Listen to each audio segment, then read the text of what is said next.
And welcome, ladies and gentlemen, to another episode of the Kofi B podcast. I'm your host with the most, Kofi B, Kofi Boache. Look, be sure to add me on all social media platforms at KofiBMusic, KofiBMusic.com. That's where you can get all the additional updates and information of everything that's going on my end right now. And look, whether you're watching on Facebook, YouTube, Instagram right now, look, I don't care. I'm just glad you're there. So thank you so much for tuning in.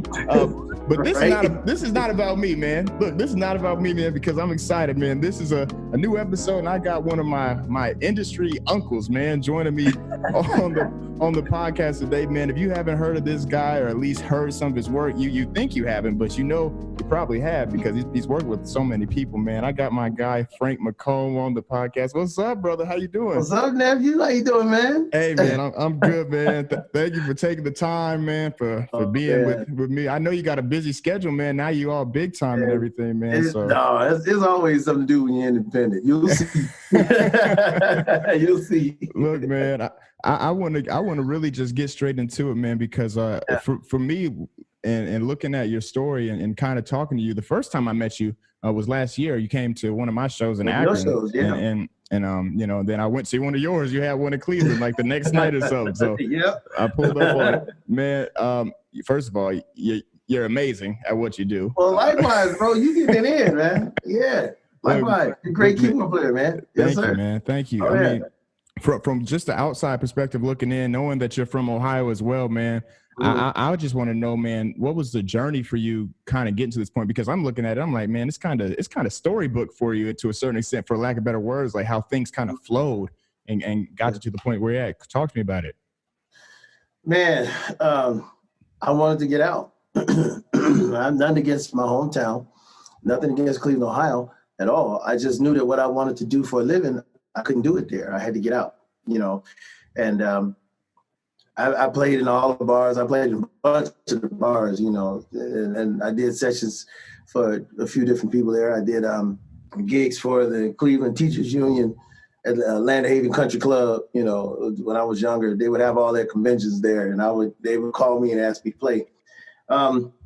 But I knew from the time I was about 3 or 4 that I wanted to sing, because I came from a family of singers. My mother, all of my aunts, my grandmother, they all sang, man. So I would watch them stand around the piano during Christmas, and they would just sing old gospel hymns, and then some blues tunes would get in there, and I thought it was so cool. So I knew I wanted to play drums. So at 8, I started playing drums because I would watch my cousin Clarence in my family church, little bitty church right there on Addison Road.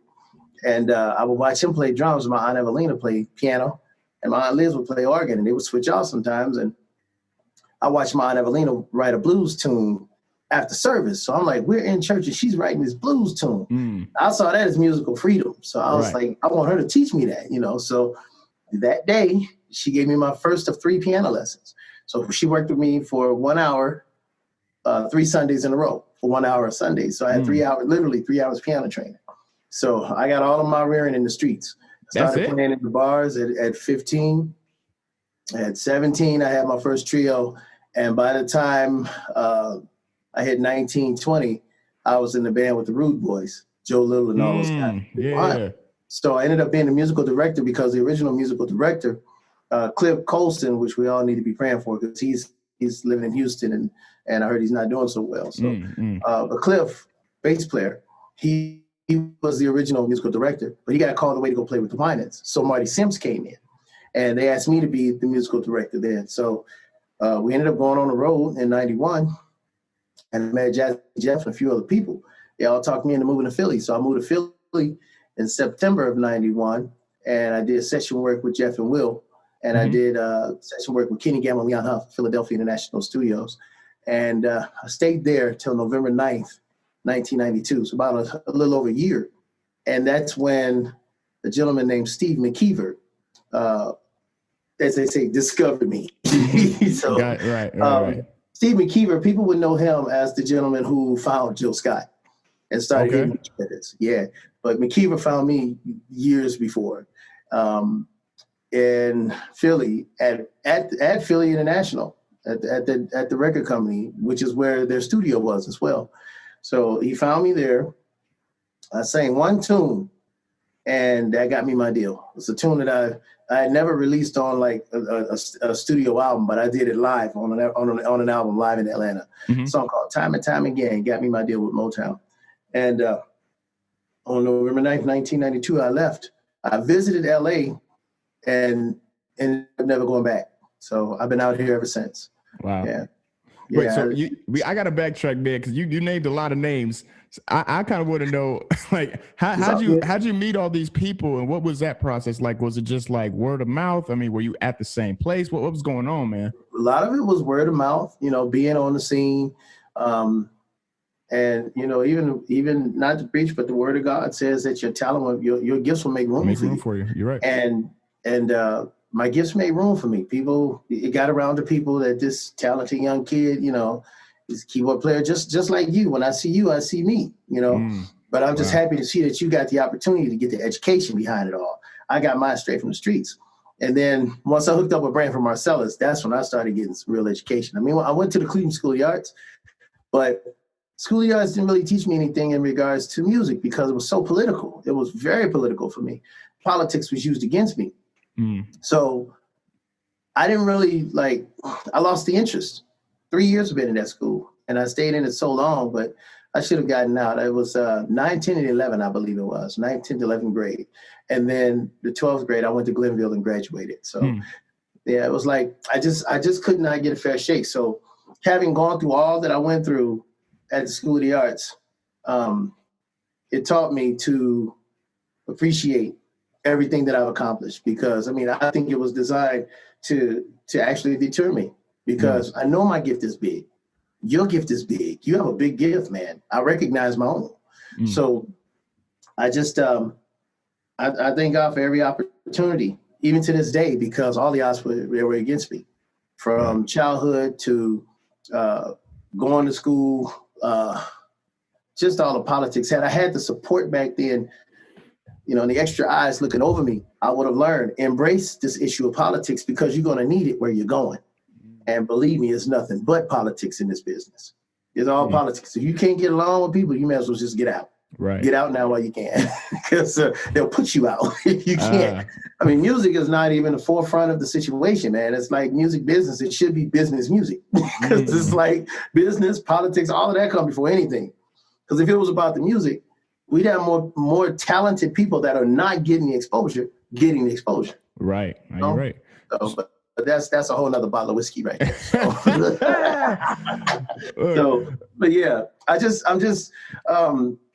it was just word of mouth. A lot of it was word of mouth, and being able to back up what people were saying, and I think that's what opened a lot of the doors for me. That's what was used to open a lot of doors. The fact that I didn't stroke the people that I worked for, Frankie Beverly, Tina Marie, the people that I played for, Gerald Levert, the Rude Boys, and all those guys. Me and the Rude Boys, we all kind of came up in the same talent shows in '09.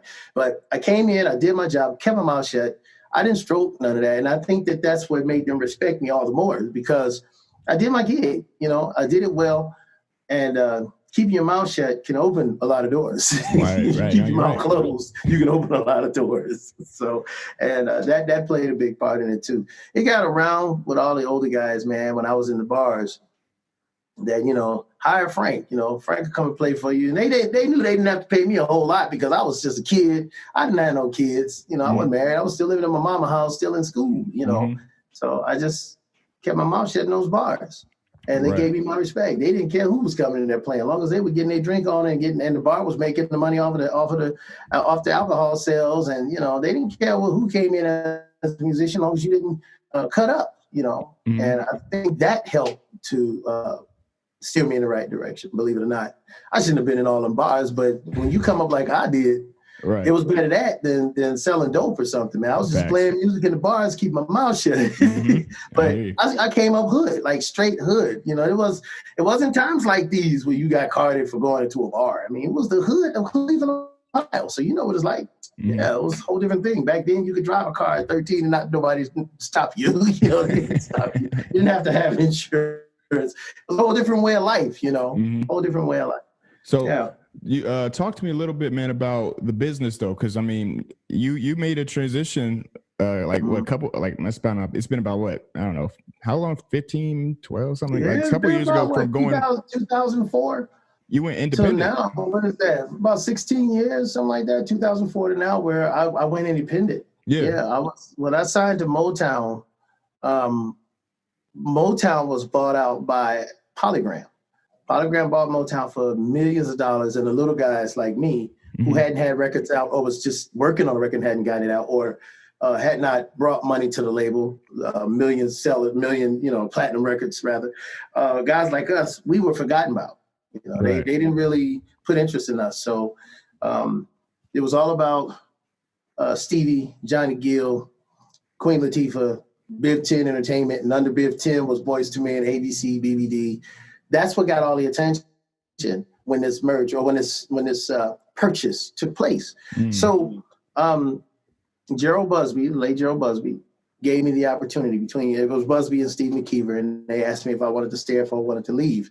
And they gave me the heads up that it was going to be some changes over there, and it was up to me to stay or go, and I decided to leave. So I left, and I went on the road with a band called Buckshot LaFunk, featuring Branford Marsalis. Now, I gave Buckshot a couple of hit tunes, writing them and singing them out front. And that led to my deal with Columbia Records because the Marsalis family was over there at Columbia. And Branford eventually got me signed to Columbia, even though they originally passed on me. The R&B department did. They passed on me to sign someone else. I believe that person was Alicia Keys, but they didn't do anything with her either. So I had to wait my time out, and he got me signed through the jazz department. So once he got me signed through the jazz department, there were internal issues at the label between jazz and R&B. And then there were issues between Branford and the president of the jazz department. And it went around that if anybody supports this guy's album, you lose your job. Now, I don't know how true that is, but I can believe there is some truth to that because they did not push my record. They didn't push Love Stories. I got Love Stories out in March of 2000 after recording it in 2008. I'm sorry, 1998. I recorded that album. It sat on the shelf all of 99. So I toured with Chaka Khan and Frankie Beverly. I toured with Frankie Beverly in, I think it was April of 99. And then March up till New Year's, I toured with Chaka Khan. But I got this great record sitting on the shelf at Columbia.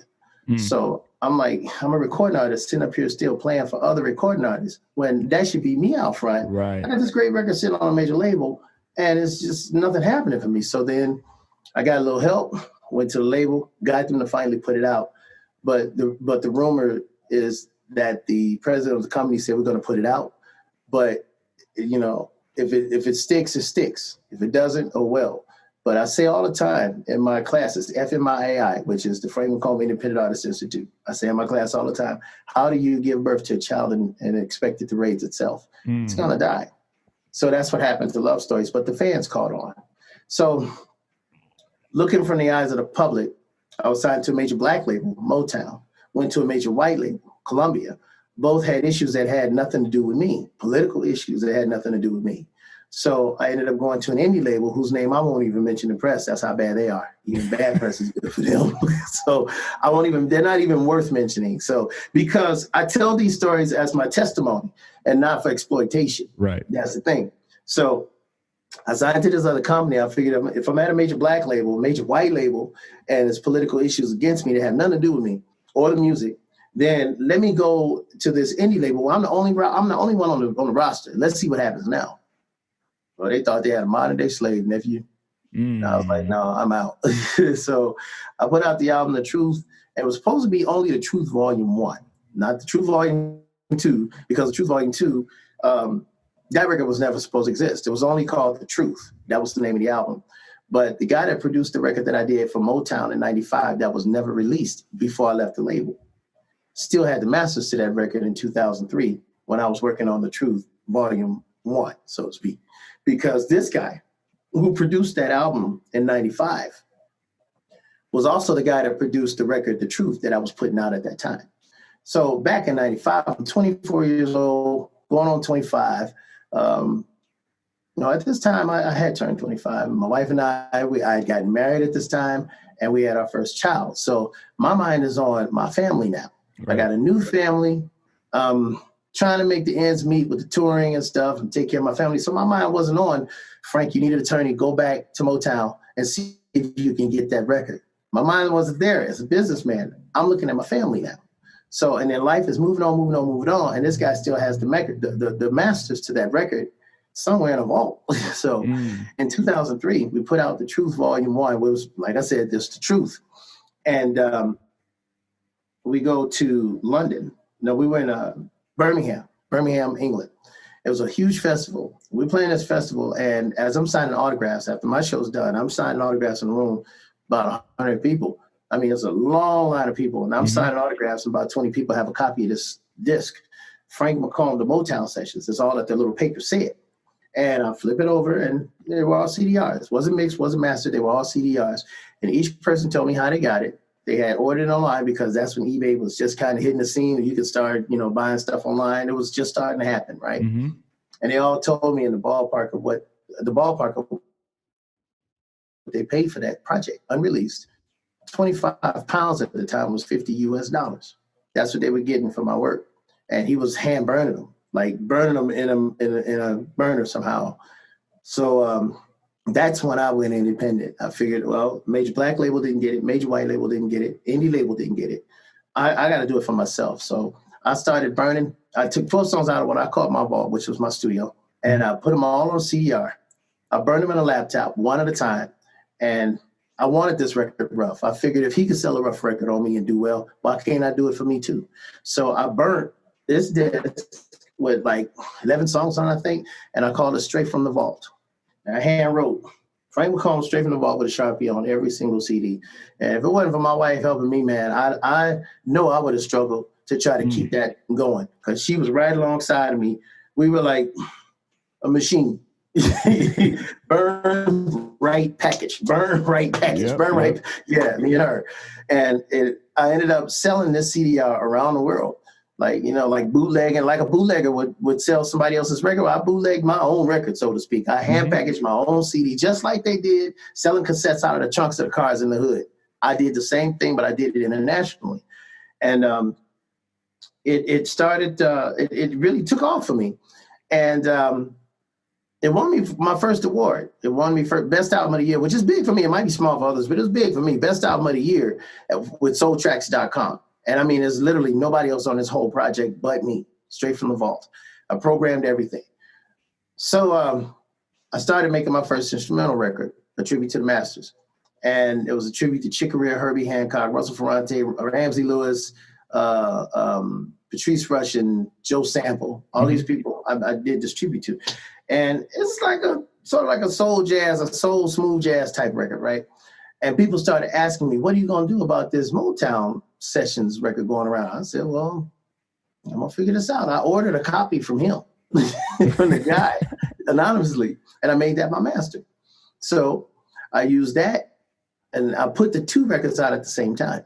December 1st, 2006, I put out a tribute to the Masters, and I put out this Motown Sessions record. I called it the 1995 bootleg. At this time, I'm working with Prince. And we're at a place in Burbank called Center Staging. And during the rehearsal, I'll never forget, like when I first got there, my wife came down to rehearsal with me and we set everything up. By this time I got a tower where I could burn like 3 or 4 at a time. Put the tower up, put my printer up, and a stack of CDRs and standard cases, right? Right. And paper, because we had printed everything, So we had the CD printer, so we could print on top of the CD. And while I'm rehearsing with Prince, she's in Prince's office. Now, there's a little office room. She's in Prince's office, just stuff up, right? Right. So when we would take breaks from the rehearsal, I would run in there and join her. And Nisa and I package it. So fine. And I mean, it's like by break number 3, I mean, Prince is watching the whole time but not saying nothing, right? So by break number 3, he comes in and he says, "What are you guys doing?" That's as loud as he spoke. And I said, "I'm running a family business, man. I'm trying to get my records out. I'm trying to be like you." Same thing you said to me, I said to Prince. So he said, "Okay, this is cool. All right." So he looks at, now mind you, my wife was burning, I think she was burning all 3 titles, Straight from the Vault, a tribute to the masters, but she was definitely burning the 1995 bootleg. Mm-hmm. So when he picked up the bootleg, he looked at it. He looked at me and said, "What does this mean?" Well, it was a white piece of paper with a skinny leg inside of a construction boot, right? The skinny leg is wearing a construction boot. Well, I said the construction boot represents the fact that the man is working hard, but the skinny leg represents the fact that he's starving from his work. He's not eating from his work. He screamed. Man, he screamed. Because I never gave the description, what it meant on the CD or in the credits or anything. I just put it on there. And it was a conversation piece for a lot of interviews. So I told him, and he screamed, man. Next thing I knew, man. You said, wait, Prince screamed? Yeah, Prince screamed. He couldn't believe it. He screamed in excitement. He was like, "Oh, this is great." So it was then that he told me, he said, "Man, go all the way with it. If you're going to do this independent thing, you're going to have to go all the way with it. It might be an uphill climb, but do it. Own your masters, own your music, because record labels are not going to pay you what you think they're going to pay you for masters, or for your royalties, rather. If you have your own masters, you can manipulate your own music. You can keep reinventing it, as John P. Key taught me. He said it's reinventing yourself. You just reinvent. Find different ways to remix your music. Put it out. It's yours. You can do what you want. But if a label owns it, they're going to do what they want, and you're not going to have any say over it. So it feels good to own the masters to my music. I mean, my live records, I've got a couple studio records, but I recorded all those records. It's all mine. And record, edit, mix, master. I did all of the stuff myself. I had to just learn how to do it and just use my ears to get the best possible sound that I could get. And I came up with 70s kids, so I listened to a lot of records, and I still know that sound sonically. That's what I want my records to sound like. I want it to sound like it could be vinyl. I want the music to sound like the cover should look like an old school vinyl record, Right.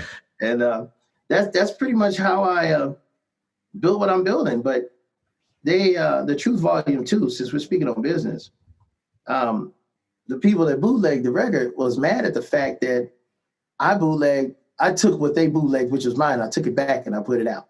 So to slap me on the wrist, they took the outtakes from the Truth Volume, from the Truth. They took the outtakes from that. Yeah. And then they took music from the record that I did in 95 that I put out, that they put out. How about that? And they fused the two together and called it the Truth Volume 2. That record was never supposed to be out because the agreement that I made with them was a 1-album deal, not 2. It was a 1-album deal. And in the agreement, they were supposed to get worldwide mainstream distribution. But when you're asking for $1 million for an artist that's not worth $1 million, and we're talking business here, I am Frank McComb, and I know I'm not going to get $1 million. Let me rephrase that, because God can do anything. But I knew in the natural with man, they wouldn't want to put up $1 million for an artist who hasn't sold $1 million worth of music. Right. That's just common sense. Let's just keep it real. So they overshot their load. Nobody would pick up the record because they were more concerned about the egg, the golden egg, and not the goose that laid it. They were more concerned about the album, the truth, more so than the artist and taking care of the artist. Big no-no. Right. Without the chicken, you ain't getting no more eggs, man. That's true. You're right. So what I did was I used their ignorance against them, and I found that clause in the agreement, in the contract. Prince said, call it an agreement because you need to know what you're getting into. You call it a contract, most likely they got you. Right. And it was a contract at the time. But I found the loophole in it, the distribution loophole. They were supposed to find distribution, but they ended up going with a small company out of London, and they licensed it to that company. They didn't think I'd catch it, but that's how I got out of the deal. So is it safe to say like Prince was the one that kind of inspired you to go independent in that sense? Or? Yeah, he endorsed it. I mean, I already had the mentality to do it after the experience and all that I had gone through. I had already had the mentality of it. I had made up in my mind that I'm going independent. I mean, there's no place else to go. I didn't want to make a career of trying to chase labels and be no superstar. Right. So talk to me now about, like, now that you are independent, what is the way that you're trying, or that you are, making a living from this? Like, are there different streams of things that you're doing, or what's the process for that? Definitely the streaming, and thank God for royalties. Okay. Yeah, royalties and streaming. Yeah. I encourage everybody out there that's making music to try to just do the best you can to write your own music or be a part of the writing process, because that's your future money. You know, your royalties, your publishing, your royalties, that's your future money. And when you own your own music, you own your own masters, you can make you can manipulate that in a good sense. You can do remixes to your music and re-release it, you know, do remastered versions, re-release it, add a couple songs to it, new songs to it to make it different, you know. You have people out there that will collect. If they're fans of yours, they'll collect. They'll be, quote unquote, the best way to put it, quote unquote, Frank McComb music collectors. So anything I will put out, they will collect it, you know. But you want to give them something that you feel is really good. You don't want to shortchange people. Write music, be a part of writing music with other people. Make sure that your business is taken care of in regards to the publishing splits and things of that nature. So when you, for example, if you and I wrote a song, so I don't believe in, you only wrote this amount of lyrics, so you only get this amount. I'm not that guy, man. If you and I are writing, I'm going to make sure you pull your weight just like I pull mine, and we earn equal shares. Split it down the middle, 50-50. We all got to eat. Right. If me, you, and Val King, who I met you through, if me, you, and Val B. King wrote a song, just split it 33 and a third, 33, 33, 34, or whatever, you know, just as long as it's equal, man. We all got to eat. That cuts out all the mess. But make sure your business is done, because if it takes off, then you got your split. Right. And in times like these, those royalty checks still keep coming. You know, in my case, I've been blessed to perform online. You know, I still have the masters to my music, so I pull that stuff up and I play every weekend online. I was doing it like 2-3 times a week, but now I'm just going to do it on Friday nights on my Facebook Live. And people donate. You know, you got fans that donate to you, you know, and because the whole world right now is looking to the internet. Exactly. We can't perform right now. Exactly. And as of today, they just shut LA down again. So all of the indoor meetings, like, you know, the indoor gatherings, all indoor operations, what they call it, you know, bars, churches, restaurants, and all of that stuff gone. And we don't know how long it's going to be shut down. So I'm staying online. We have no idea when the entertainment is going to open up. But you can't keep a restaurant open for people to sit down and eat. We sure don't know when a venue is going to open. Exactly. So I'm just going to keep doing what I'm doing, playing my music online, enjoying my royalties, you know, taking it home. You know what I mean? Yes, sir. Yes, sir. Yeah, and that's what you got to do, man. Just, you know, you got to make the best of a crazy time, and that's what I'm doing. I'm making the best of a crazy time, man. So I'm just blessed that I have enough talent to where I can sit and hold and captivate an audience online for an hour. Right. You know, and they're still saying, I'm reading comments at the end where people are saying encore, encore, encore. That's a blessing, man. So absolutely. I'm sorry for the shaking. I'm hitting the table. No, you're good. I'm just blessed to still be able to sustain at such a time. It's not easy for everybody. So, you know? Yeah, man, I hear you. So I'm gonna let you go because I appreciate you, man. You gave me a lot of gems to look back on and listen to, man. But I gotta know, man. You've been touring a lot, so you got to tell me a crazy story, man, that happened on tour, or something that you can, you know, say to everybody. I'll tell you something that happened actually in Cleveland before I even really started touring heavy. What happened, man? George Benson and I've known George since I was like 17, right? And I remember I met George through a lady named Charm Warren, who was his Warner Brothers rep at the time, right? So me and my buddy went up to Columbus, Ohio to meet him because he was in Columbus doing a show, thanks to Charm. She set up some tickets. After the show, George and I, we met, and it's like he took to me, just took to me, right? And some months later, George came back to do a concert in Cleveland. Once I met him that night, I didn't think I'd ever see him again or meet him again, you know. Right. This is a 17-year-old Frank McComb, George Benson, you know. So, man, that dude called the house, and my mother answered the phone. She said, hello? She said, oh, okay, hold on. Here, Frank, the phone is for you. Hello? Mom, it's George Benson. It's George Benson. She's like, whatever. No, Mom, it's George. Whatever. Yeah. So I was like, hey, Mr. Benson. He said, man, call me George, man. I'm coming to town. I want you to come and hang out with all those old guys. I was like, all right, okay, cool. I will. All right. But Mr. Benson, you don't say call me George. Yeah, okay, George. George. Yeah, George. Yeah, George. I ain't played too many gigs this week, so I ain't really got a lot of money to be hanging. He said, man, don't talk to me about no money. so, fast forward to a couple of days later, he comes no, let me take that back. I ended up going out on the scene telling everybody, because I was going to all of the bars, man, me and George Benson gonna be hanging out. We gonna be hanging out. They're like, yeah, right, Junior. Right. Yeah, not Junior, but Junior. Yeah, right, Junior. Yeah, okay, whatever. Okay. Now, mind you, this is Cleveland. I'm like 17, 18 years old. Yeah, right. Okay, yeah. Junior said George Benson gonna be hanging with. Yeah, right. Okay, whatever. Man, George came to town. We went to dinner. I didn't know this ritzy place that he knew, so I just met him at his hotel and then followed his limo down. We get to this place. They park. I park my car. We go inside the restaurant. We talking, eating, having dinner. Fast forward to the end of the dinner rather.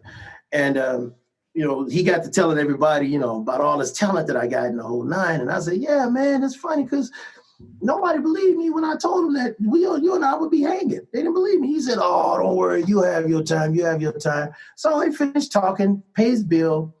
We get up, leave the restaurant. I'm going to my car, which was a two-tone green 1978 Buick Regal. They had just stolen the radio out my ride, man. I had license. So he walks to his limo to get in his car. But I thought he was getting in the car to leave. He gave the limo driver some money. He said, wait, Frank, wait, stay there. Gave the limo driver some money. And then comes back to my car, opens the door, gets in the car and closes and says, ready? I said, ready for what? And I'm thinking, I got millions of dollars sitting in this passenger seat. I ain't trying to be driving around in no accident with this dude, right? He said, let's go and hit these bars with all these cats that said that they didn't believe you would be hanging with me. I said, really easy? Yeah, it was like the big brother going after the bullies, man. So we hit about 3 spots, man, and they were like kissing his butt. And I mean, the owners of the spots or the manager of the spots ended up giving me their nights to play that week. So they ended up giving you funny how things turn around. They ended up giving me gigs. They gave me, the managers of those clubs gave me their nights. Like they lost gigs, and the gigs became mine. So if it was a Wednesday night, I got that Wednesday night now. All because I brought George to their establishment. Yeah. That's crazy, man. Yeah, man. And that's right there in Cleveland, Ohio. Had to be around 1988. Jeez. Yeah, 88, 87, something like that. I was like 17, 18 years old. Man, I mean, it feels like, man, you've done it all to this point. What's next? Like, what could you possibly do? I don't know. I got to stay in the face of God and get that answer. I don't know, man, because with COVID, I don't know what is next. I mean, I'm just going to keep doing my live gigs and putting out music. I just put out a remake of one of John P. Keith's tunes. Like right now I've got that gospel single. It's called We Made It. And it's old school too, man. Just like one lead voice, 3 backing vocals, which is just me, Fender Rhodes, and electric bass. And I'm programming the bass like an old 70-year-old bass player. So it's old school R&B. So that's out now. I've got an instrumental jazz tune out with Dennis Chambers, where he's playing drums and I'm doing everything else. And then my son, I have an urban R&B tune out now. So my son produced a tune called No Matter What.